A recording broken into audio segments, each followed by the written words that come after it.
Welcome to part 33 of Pokemon Rijon Adventures, the go-through.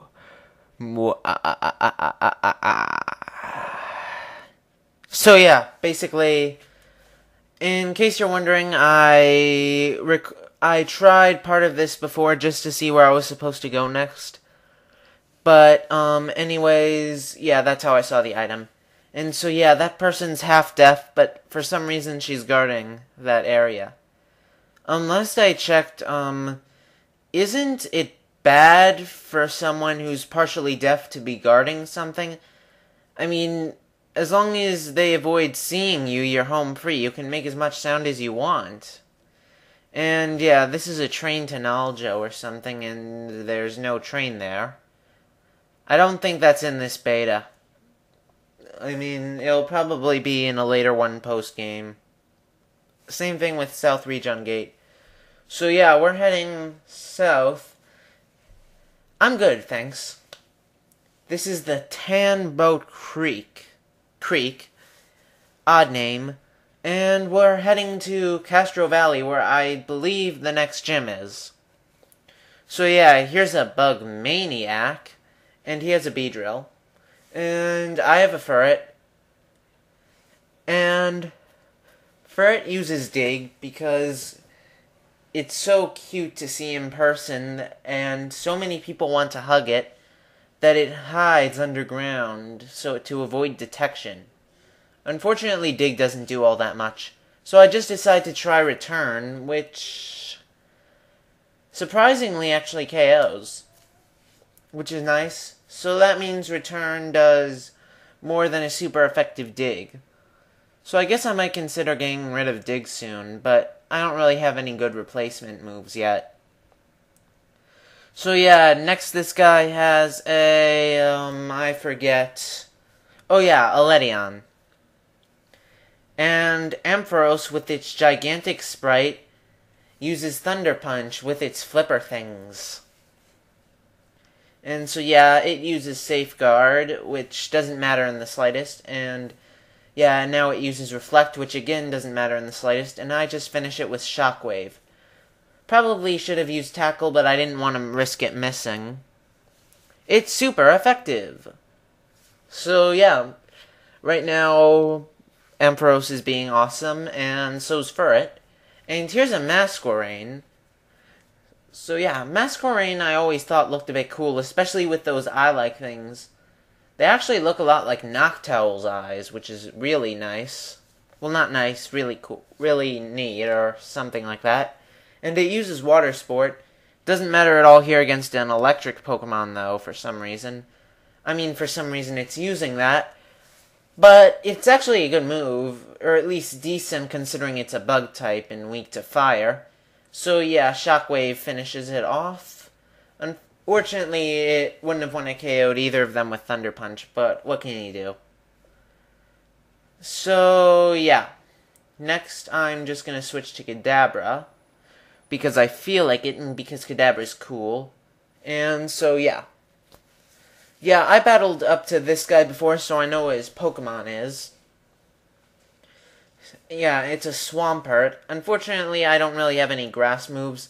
So what I was planning to do was I'd use Reflect, and then switch to Vaporeon, but Swampert didn't actually attack me this turn, because last time it used Takedown, and it was a 2-hit KO, even with Reflect.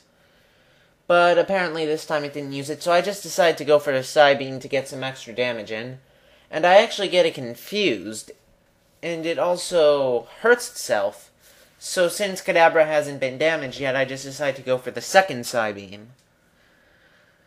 And so yeah, now Swampert's in KO range, so I decide no matter what, I'm not going to switch. And so yeah, it hurts itself again, which is really convenient. I mean, first off, it gets confused from Psybeam, then hits itself twice. Maybe it was just one of those emo Pokemon you see occasionally.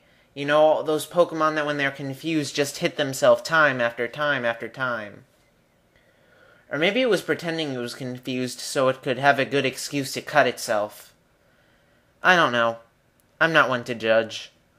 So yeah, this led me to suspect that there were because I remember this somewhere, hearing this, I forget where, that there were, and I was a bit I was suspecting it a little bit, that they'd have the other two, Hoenn starter evolutions. So I put in Aerodactyl since it's super effective to both, Blaziken and Swampert. So yeah, this person has a Swellow, which thankfully I don't get screwed over by double team hacks. And he also has a Pikachu. So I just decided to go into Kadabra, since Pikachu don't have the best special defense. And also something you might have noticed is that the levels are a lot higher now. Pretty much around the same level as the third gym leader. And so yeah, Psybeam 1 KOs Pikachu because it doesn't have the best special defense, and Kadabra has awesome special attack. And because Kadabra is cool holding its spoon. Spoon! I forget where that's from, but I like it. So yeah, here's another trainer, Kemper Rice, or however that's pronounced. He leads with an Ariados, which look really cool. And I just decided to go for Fly because I don't think Wing Attack will KO. And so yeah, Fly hits. And unfortunately though, it doesn't KO, which is a bit annoying. But actually just now I remembered, up until 3rd generation, Fly only did 70. I'm pretty sure in 4th gen it either does 90 or 95 now. So yeah, now that makes a bit more sense.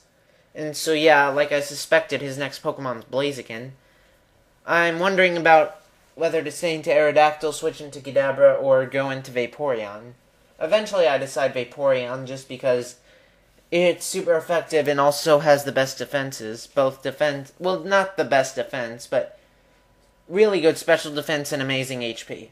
So yeah, Blaziken uses Bulk Up. It bulks up.